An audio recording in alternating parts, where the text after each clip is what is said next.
Hi friends, and welcome back to the Rice the Art-Holic Podcast. If we haven't met yet, my name is April Chai and I'm the professional artist behind Rice the Art-Holic. And this is a space where we talk about creativity, connection, community, and whatever else happens to be on my mind. So with that being said, let's get into today's conversation. Animal communication. We're going to be talking about animal communication through a real session, what it can and cannot be, and my experience through it as an animal communicator. Let me ask you this. If you could ask your animals a question, what is a question that you would ask them? This can be an animal who is living or in spirit. Before we keep going, I'm going to tell you a few disclaimers about animal communication so that we're on the same page and you have a clear understanding of what to expect right from the beginning. First, note that animal communication is a spiritual and intuitive practice. It is not meant to be veterinary care, behavioral advice, or medical advice. This is mostly for fun and to have a different perspective of your animal. You can double check things with your animal, with the vet and all of that, but don't take it as actual medical and veterinary advice because that is not what this is. I also never guarantee accuracy. It's like a whole different language. When you think about it, any language, even if you're talking to someone that speaks the same language as you, there can still be misunderstandings or just a miscommunication in general. And again, I always advise my clients to still talk to a professional, whether that's behavioral, veterinary, or otherwise. Now that we cleared that out of the way, let's talk about the session with Athena. Athena's mom is a TikTok friend of mine who I've became friends with more recently, maybe not even a whole year. And we have communicated a little bit, just here and there with messages, a few emails here and there, but we purposely avoided talking about Athena so that we could do this session, and I'm not biased about things that I might know about her already. Something interesting is that Athena's information was sent to me a little over 2 months ago. Athena's mom and I were doing an animal communication trade, so I was taking my time with it, partially for that reason. I also felt like when I got the information for her and we were initially going to do it, it just wasn't the right time. Like she didn't want it, or that it just wasn't going to be as useful as it would be later on. So I waited until it felt like the right time. I waited until I also felt like that I was in the right place to be able to get back into animal communication, because for a while there I wasn't doing animal communication a lot for about a month or two, but I was doing a lot of podcasts, YouTube videos, reading on animal communication on my own, and still communicating with my cat on a daily basis. And occasionally when I see animals throughout the world, I will just say hi. And it's really interesting when they're off doing their own thing and they look over like, what? Somebody's reaching out to me, and I have a little bit of a chat with them, and those are really pleasant, and that is part of the magic of animal communication. But recently I felt like that I needed to reach out to Athena. I needed to talk with her, and when I finally did it, I had a feeling that her mom also knew that I was talking with Athena. I didn't tell her I was going to do it. I actually told her about maybe 3 or 4 weeks ago that I was going to do it in the next week or so. And I didn't. I totally fell apart on that. So mid-July, I finally decided it's time for me to talk with Athena. I just kind of felt like I needed to talk with her, like she needed to say something. Now, going into animal communication sessions, it's really interesting what animals say of what their personality is like. Sometimes it's a little bit awkward because it's a new conversation with a new person in a new situation. Maybe they don't have people reaching out to them very often. So it's a little weird to start talking about yourself to a random person. So I do my best to introduce myself.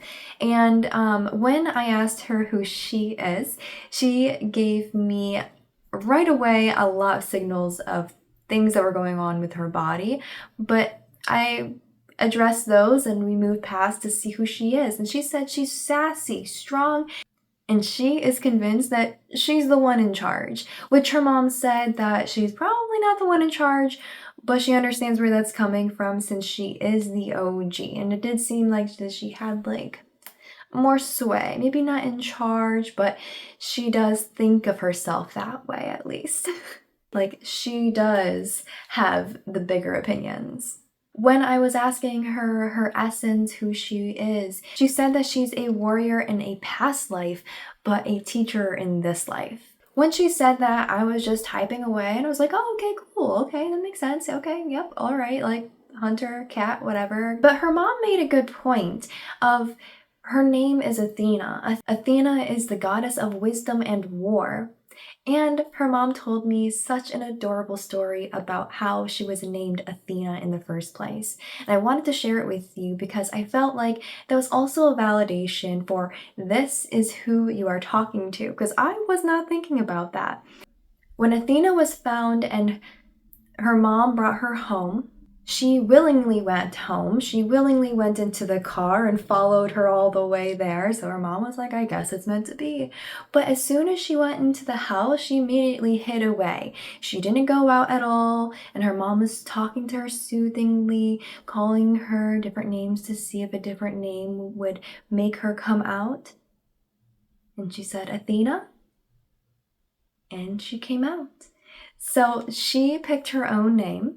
And I do strongly believe that because it does validate the right away, the essence, the personality, who she is. That is who she feels like she is.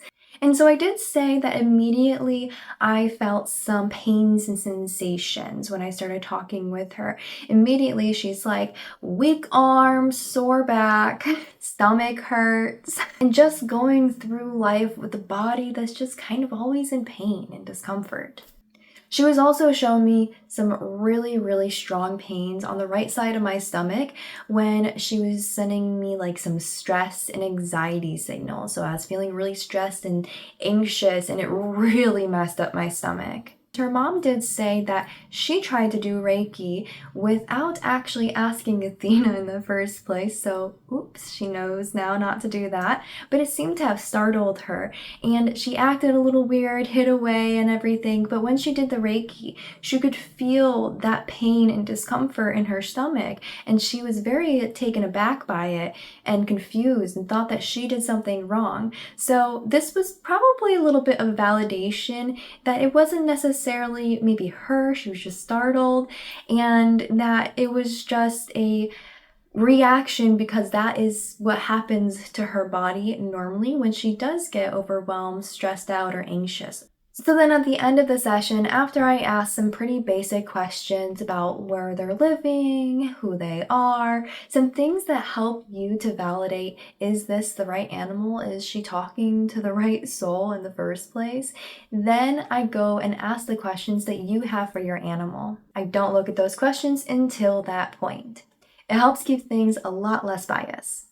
Mom's question was, why is Athena so difficult? Athena explained to me that part of the reason why she's so difficult, quote unquote, is because she's in pain a lot. It's kind of frustrating and it's hard for her to express herself or say what she needs or wants in the moment. And she said sometimes it is her way of teaching. She's kind of like a harsh teacher.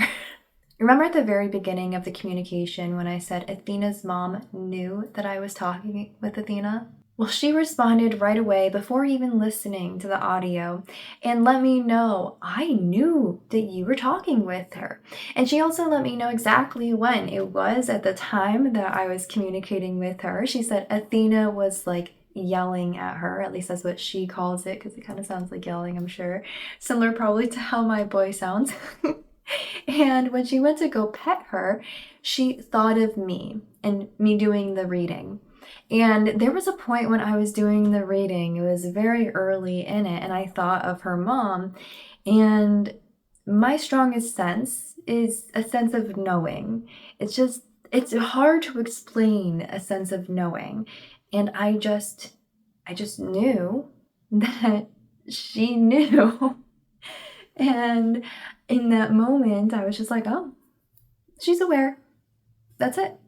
And I just had an acknowledgement, and When she responded back with that was a huge validation before she sent me a whole long email with everything else that validated or resonated or didn't resonate. Sometimes there are things that don't resonate, and that's important to know. There might be things that maybe I misunderstood, or maybe you're just not meant to understand right now, and that is okay. There were some things that my cat said in my session with another animal communicator, and I didn't understand it then, but I felt like I understood it the more time passed. There was also another point where Athena's mom had a question regarding her life before she adopted her. And there was a point in that question when I was talking with Athena where I got a visual of a worm and my belly felt very wiggly and weird is the best way for me to explain that. And so I asked, did she have worms? Her mom confirmed that she has had worms when they first got her, when they adopted her, when they found her. And though she has been an inside cat ever since, she has had worms reoccurring. I totally understand that situation. That has happened to me before when we have adopted a cat that was a stray at one point too.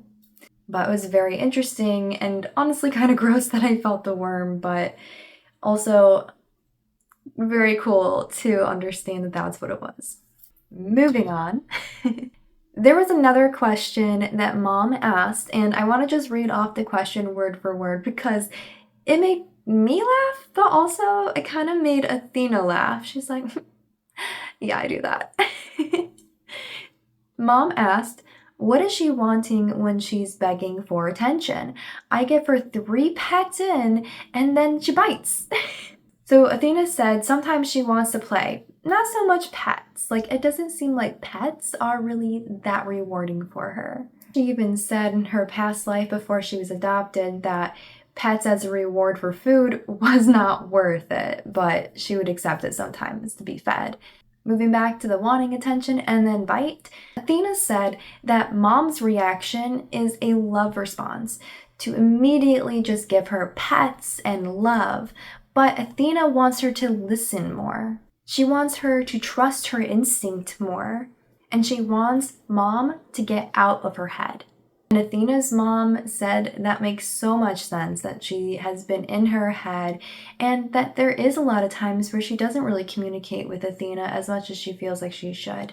Mom did say that sometimes when Athena does that, tries to get her attention and she's doing that little weird thing, she does walk Athena around the table a few times and will occasionally go down for a pet and then do that again. And it feels like that might be what Athena wants.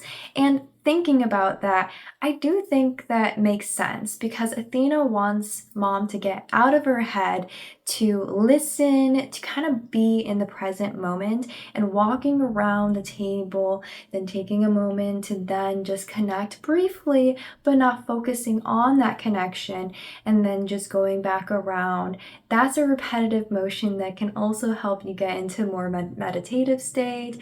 It can help you just ease your nerves a lot better. So that could be Athena's way of, hey, you need to relax and ground yourself and be more present.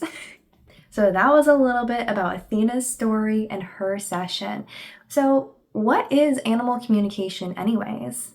Animal communication is an intuitive connection. The connection that I specifically form with the animals for these sessions is a heart-to-heart connection. This is something that I can do with them being anywhere. I typically don't do these sessions live as of right now. I would love to in the future, but as of right now, it's just long distance. It doesn't matter where you are, how far your animal is, if they are living or if they are in spirit. I can form a heart-to-heart connection with them as long as you have a picture of them with at least one of their eyes, if not both. Also, did you know animal communication is something that everyone can do? Same with art. Everyone can create art and everyone can communicate with animals. But yes, you do have to learn and practice it if you want to utilize it. So what happens in an animal communication? I put myself in a room that's quiet and typically dark, and I do a little ritual and I meditate, get myself grounded, and put myself in a state of mind where I am present, aware of my own being, my own sensations, but also just observant of it, so that I can also be observant of any new sensations that may come through sent by someone else. Once I get into that high spiritual state and also a meditative mind, then I open my eyes and I look at the picture of the animal. I connect a heart cord from my heart to theirs, using that picture as kind of like a conduit for me to focus in on them, using their eyes as the gateway to their soul. I have everything ready for me to go so that I could just look at the animal. I have my keyboard ready right next to me, and I say, "Hello, my name is April. I'm an animal communicator. Your mom or dad is working with me so that they can communicate with you. Would you like to have a conversation with me today?" I typically get a yes, and if I get a no, that is a conversation for another time. But after they give me their consent to have a conversation with them, then I typically ask their essence, who they are, what their personality is like, and some other baseline questions. And then I ask your questions that you asked. Again, I do not look at those questions until the very end. So there might be things that I said earlier in our conversation that repeats what your question was. Just know that your animal already knew that you were going to be asking that. And that has happened so many times. How am I receiving the animal communication? It's not just audio. I don't just hear them talking. I don't just see things either. You can also feel things. It's a sense of knowing. Sometimes you could even smell things. Basically, any of your physical senses and a sense of knowing. Those all can also be used in a more spiritual way.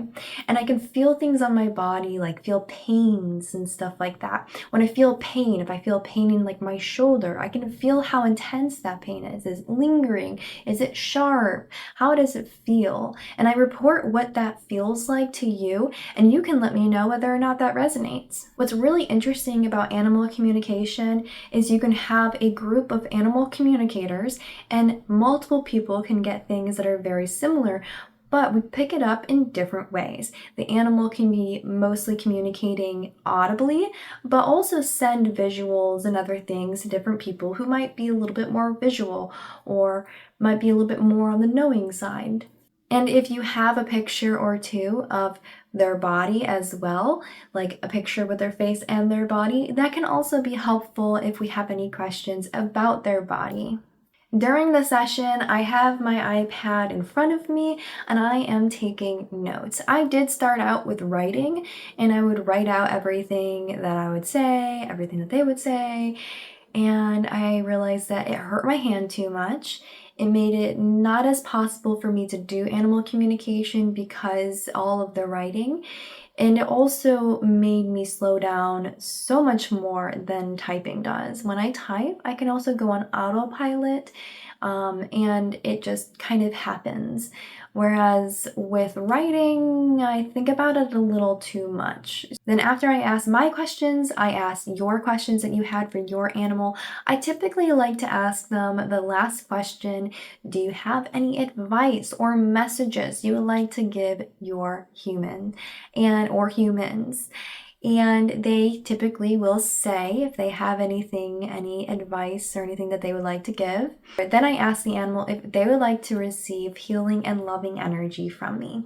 And if they agree, which they usually do, then I take a second to focus my energy and I create this ball of light that's kind of like a light pink once it comes out, and it comes from my heart, and I see it go from me through our heart cord and then to them. And now it doesn't immediately envelop like their picture or whatever, but I eventually do see within a few seconds or so there's like an aura around them, around their picture, or around them in my mind's eye. Or actually, I just had a session this morning. It was the very first time this has ever happened. As I sent that energy, I could kind of see the animal in front of me just laying there and just accepting the healing energy as I just brushed it over him and let it go through his body. And then I say my goodbyes and thank them for communicating with me, having this conversation, and wishing them the best day. I don't know, I feel a little awkward even ending conversations with people, and have a great day is just such a natural thing. I'm gonna say it to animals too, because I want them to have a good day too, right? And then once I finish my animal communication, I stretch, I move around, whatever I feel like I need to do to get my energy out. Typically, stretching, a big yawn, and maybe a few claps can help to clear that out. The way coming out of those sessions feels very similar to waking up from a dream. That's the best way for me to describe it. Because when I come out of those sessions and I'm getting ready to hit record, because I immediately go in and I record an audio and I tell you everything that I experienced, I don't remember most of it, because when you come out of a dream, you remember parts, right? For me, I mostly remember what that dream felt like.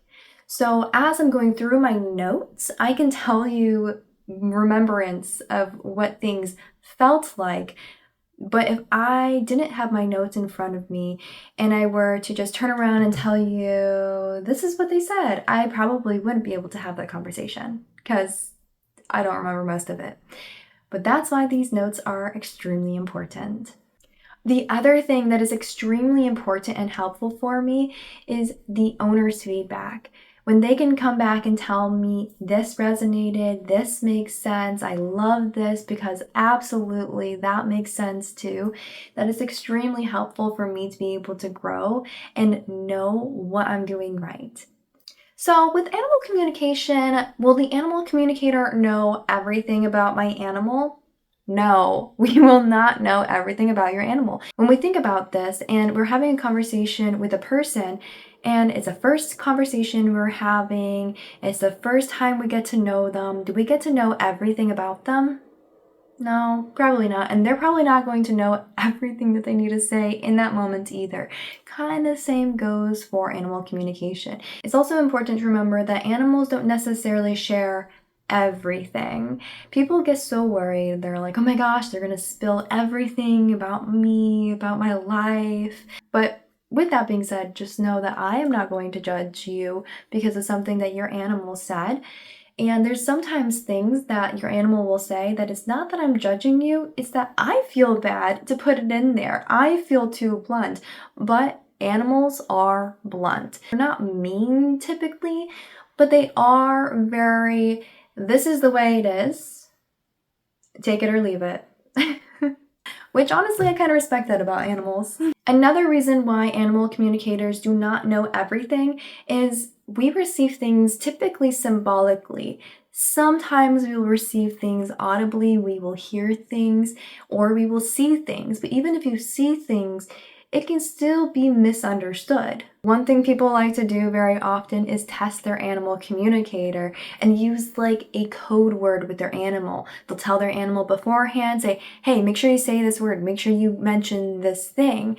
And I even did that. I told my cat before going into our animal communication session, hey, make sure you mention noodles, like noodles. And I told him that honestly about a week or so prior to the session even happening, and I forgot about it. And after the session, I realized, hey, you didn't say noodles. And when I said that to him, he was like kind of chilling, just sleeping on the bed, and he was like looking at me casually. And when I said that, he jumped up like, oh my gosh, what? And that was before I actually did my animal communication class, so I didn't understand what happened exactly. I thought and think that this could still be the possibility that he just forgot to mention noodles, or it was misinterpreted with the messages that he was sending. It could have been sent at any point in the communication, but there was one specific point in the communication with him that really stood out to my husband and I, and it was when Garfield said that he loves when I cook. I don't really cook that often. My husband is the chef. My husband is the one who does the amazing stuff with food. And so it made us confused, but I thought about it, and I do cook noodles. Noodles are the one thing that I can cook. And maybe he was showing her me cooking noodles, and instead of her getting noodles from that, she got cooking, but that's what he said. He said noodles, maybe. Who knows? Maybe he didn't, maybe he forgot it, or maybe he didn't say it at all. But there was other things in that communication that validated the communication with him. So how do I know that he was actually talking with her? Because she knew things that were very personal to him. Things that also people don't even get to know or understand about him unless they get to meet him in person, especially like the way that he is very human-like. That is something that people don't sense unless they meet him face to face and they see his vibes, they see his personality. But she saw that through a screen, through miles and miles away. And another way I know that she was actually communicating with him is that his behavior changed. His behavior beforehand was encouraging me to very clearly do the animal communication, which I talked about in a different podcast. And after the animal communication session, his behavior didn't necessarily change, but it was explained. He does this thing where he like grabs my leg or he tries to get my attention, kind of probably similar to what Athena was doing. But for him, I realize now that a lot of the times when he does that to me, he isn't trying to play. He isn't trying to tell me to relax. He's usually telling me, hey, you're kind of being scatterbrained. You need to focus and get back to work. He's very much my accountability partner at this point. And I'm very thankful for that because the animal communication session helped me to understand that that's what that was. That's why he would just grab my leg when I'd be off distracted, away from my work area. And he's like, girl, you need to do your thing. Get back to work. What are you doing? Why are you just scrolling on your phone? Why are you just doing nothing? Get back to work. Can anyone be an animal communicator or communicate with animals? Yes, absolutely. Just like with artwork, anyone can be an artist, anybody can create because we all have that inside of us. We also all have the ability to communicate with other animals. It is important to remember that every single person has different timelines, different strengths, and different experiences altogether when it comes to animal communication. Some people might take a little longer to feel confident than other people, and that's okay. And if I'm being honest, with animal communication, you have probably experienced communicating with your own animals or animals out in the world before, but you probably haven't really realized that that's what it was. Like if you have an animal and you just know that they need something, or if you've ever thought about your pet and then they come strolling in not too long after. Or sometimes you know just exactly what they're trying to tell you. You know exactly what they're trying to say. If you're curious how my animal communication sessions work after you book, that can be something that I talk about in another podcast. If you want to learn more about the process about booking an animal communication session with me, then you can check out the listing on my website for animal communication. It has more information on there. Or make sure to leave a comment with your questions, and I can see if I can add it into the next podcast. So when it came to animal communication, I used to think that it was only in stories and fairy tales, but now I understand and I believe that everyone can have the ability to communicate with animals. It also has reminded me to be humble, to make sure that I am translating things accurately and not putting my own biases, opinions, and experiences into it instead. I do my absolute best to receive messages as they are sent and just record that as I see or feel or hear it, and move on to the next thing that they can tell me. That's enough about animal communication. Let's get into what's happening at Rice the Art-Holic. I am finally starting at Merlot and a Masterpiece. August 22nd is going to be my first day, and it's going to be a pick your own painting class. This is a perfect class if you already have some painting experience and maybe you don't want a step-by-step class, or if you want to have a bigger selection. Merlot and a Masterpiece has so many different paintings, literally paintings all over the walls, even in the bathrooms. There's 2 bathrooms and there's paintings in there too. So you can choose to paint your own painting, and I will be there to help guide you, answer questions, help you with challenges, and you get 2 hours to paint your own painting with the supplies that we have, and you get to bring it home when you are done. The pick your own painting is going to be Saturday, August 22nd at 2:45 p.m. Then that next Friday, August 28th at 6 p.m., I'm going to be doing a class with Watching the Waves painting at Merlot and a Masterpiece. So this is a class that is step-by-step, perfect for beginners. You don't even have to have any experience with painting at all to be able to make a beautiful masterpiece. Again, that is a 2-hour class that you get to make the whole painting. This time I will be there helping you every step of the way, showing you exactly how to paint that painting. If either of those classes sound interesting to you, make sure to go sign up for them at merlotandamasterpiece.com. And if you're looking for a gift or a painting for yourself, I do have commissions open right now. Those are available on my online shop. So I think one of the biggest things I want you to take away from today's conversation is that animal communication is all about connection. It's about the connection that we have to the animals, and that we are honestly always communicating, or at least they're communicating with us, and we have to be able to recognize it. We probably have been doing it our entire lives without even realizing that it's been happening. We also got to take a look at Athena's story, at Athena's session, and see how that session looks. And we went through some questions of, can anyone learn it? And will the animal communicator know everything about my animal or about me? Again, the answer is no, we do not know everything. That is not how a conversation works. Thank you so much for being here, for watching and or listening. If you feel comfortable, please feel free to share in the comments what question you would ask your animal. And as always, stay curious, keep creating, and I'll see you next time.